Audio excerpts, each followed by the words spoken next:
que mu jox ñu visa kee ñu koy dindal yoonam nekku ci. donc ce n'est pas ça le problème moi j'essaie de réfléchir beaucoup plus profondément mais ba tey loolu taxul ma gëm mbir mi. Je dis juste pas lui parce que je ne voudrais pas que ça soit lui parce que c'est un exemple dans ce pays-là. te jusqu'à preuve du contraire bëgguma ko quoi bu ma sama yaakaar tas. foofu laay waxee Pape Maguette mais je ne dis juste bëgguma juum mais waxuma leneen lu loolu nañu ko jël tegee ko fële. je ne vous mais ce sont des garçons mais je vous dis mais bu dee fidélité ak loyauté mais ñooy fidélité ak loyauté moo tax ma ne pas lui je ne voudrais pas que mu nekk ñoom moo tax ma ne la. comme man xam naa ni Sénégal am na ñoo xam ne ñu ngi ci réew mi ñoo xam ne Pape Makhtar je vous regarde dans les yeux am na ñoo xam ne 50 millions 100 millions am nañ ko ci ay njaayum visa jël nañ ci ay kër jël ci ay oto ngénte nañ ci dundal ci say doom ce pays est un pays d'hypocrites et de menteurs. Arrête d'insulter les Sénégalais quand même. Quoi? Pourquoi tu dis que ce pays est un pays d'hypocrites? mais où sont les hypocrites? mais Aliou Sow.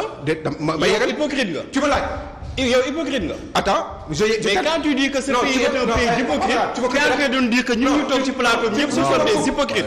Aliou Sow dégg nañu français quand même. Si tu me coupes pour poser la question, tu me laisses le temps de répondre. D'accord, wala nga continuer à filmer. D'accord, mais quand même mënoo jàkkaarloo Sénégalais ñu toog di la déglu nga ñu naan ce pays est un pays d'hypocrite. mais yow sa bopp xam nga loolu yow. Non. Échange il y a de l'hypocrisie dans ce pays comme mu nekkee France ak feneen. Est-ce que je termine? Dire que ce pays est un pays d'hypocrite. xoolal là c'est abusé. dama ne pourquoi je le dis mais je peux continuer. Atia. mais ñun exception taxul ñuy wax. Ah donc tu trouves que ni yow exception la. déedéet. parce que tu n'es pas hypocrite. je peux être dedans. mais bu dee dedans nañ ma ko wax. exception la.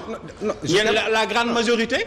est-ce que ay hypocrite nañu. est-ce que Pape Maguette j'ai le droit de continuer ce que je suis en train de dire. Tu as le droit de tout dire mais non, pas d'insulter les Sénégalais. j'ai le droit de dire tout simplement ce que je. Dis ce que tu veux mais n'insulte pas les Sénégalais.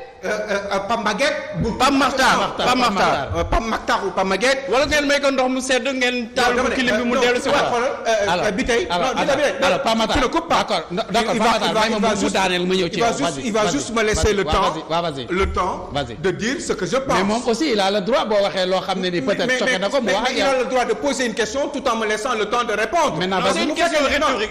xam nga d'accord question rhétorique dafa am Pape Makhtar s'il vous plaît Pape Makhtar xam na li question rhétorique. léegi bàyyi passe pas comme ça. maintenant tu peux répondre. yeggali. Pape Makhtar comme jàng na tubaab kay xam na question rhétorique loolu sax lu réponse. s'il te plaît Pape Makhtar. kii. dama ne question rhétorique sax lu réponse. dama ne xam nga lu pays bi nekk dañ lay delluwaat France jàngal la. xam nga non. waaw vas-y Aliou léegi répondre xam nga dafa nekk pays d'hypocrite. waaw xam nga dafa nekk pays d'hypocrite. yow wax nga ko sànq. waaw mooy nit ki day naan xaaral ma comme kii dafa yaakaar ne comme ñii dañuy tam dëmm xaaral ñun ñu def suñu comme talay kàttan ñun tamit wan sénégalais yi ni ñii tamit kii tamit loolu la n'importe comment n'importe quel stratagème la ñuy teg. est-ce que nga doo changer sa phrase bi.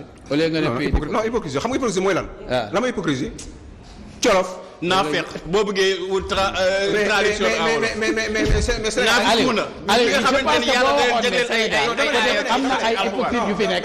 on est d'accord bëgg ni Sénégalais yi loolu dañu phrase bi.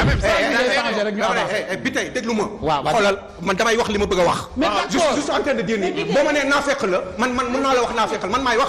man maay wax hypocrite man maa posé question bi. vas-y Aliou. non doo ko coupé ba pare anticiper. non vas-y Aliou mën naa ça veut dire que nit ñi li ñuy wax duñ ko dégg dama bëgg nit ñi li may wax duñ dégg. maintenant Pape Makhtar nañ bàyyi ko bu fekkee dafa nar a am coupure nit ñi duñu comprendre li ma bëgg a wax dama bëgg mu leer en réalité du yow sax lay waxal xam nga lay waxal man sénégalais lay waxal dama bëgg ñu dégg li ñuy wax après ñoom ñu juger. waaw ok vas-y. moi je dis juste d'accord bu ma nee hypocrite war a mën a wax naa fekk man parce que dégg naa olof waaye sama bopp laay waxal ak sénégalais yi donc naa fekk chaque jour xam nañu dëkk bi dëkku naa fekk la loolu kenn ñëwee ko wax déedéet ku ko wax ci biir ku ko wax ci télé ku ko waxul ci télé wax nga ko ci biti wax nga ko furul ci télé ku nekk ak sa akulaay taala xam nga lu tax hypocrisie am xam nga lu tax dëkk bi dëkk nekk naa fekk moo tax lii Thierno xaw ma mu teg li mu teg ni Thierno li tax mu teg li mu teg ni c'est parce que dëkk bi dëkk naa fekk. mais Biteye non je termine. bàyyi ko mu daaneel nga ñëw dëkk Serigne Touba bi dëkk Alaaji Maalik bi dëkk Serigne Touba waaye dëkk jullit yu bari fi nekk bu ñu naan s'il te plaît kon kay bàyyi mu daaneel ma ñëw ci yow. waaw non dinaa ñëw ci yow Pape Makhtar mais s'il te plaît bàyyi ko mu daaneel. il n'a pas le droit d'insulter les je suis d'accord ak yow am nga sa droit nga wax mais s'il te plaît bàyyi ko mu daaneel ma ñëw ci yow. insulter les Sénégalais. mais quand tu dis que ni Sénégalais yi ay hypocrite nañu bu ñëpp defoon ni Serigne Touba kon kenn dis pas que dëkk bi dëkk hypocrite la.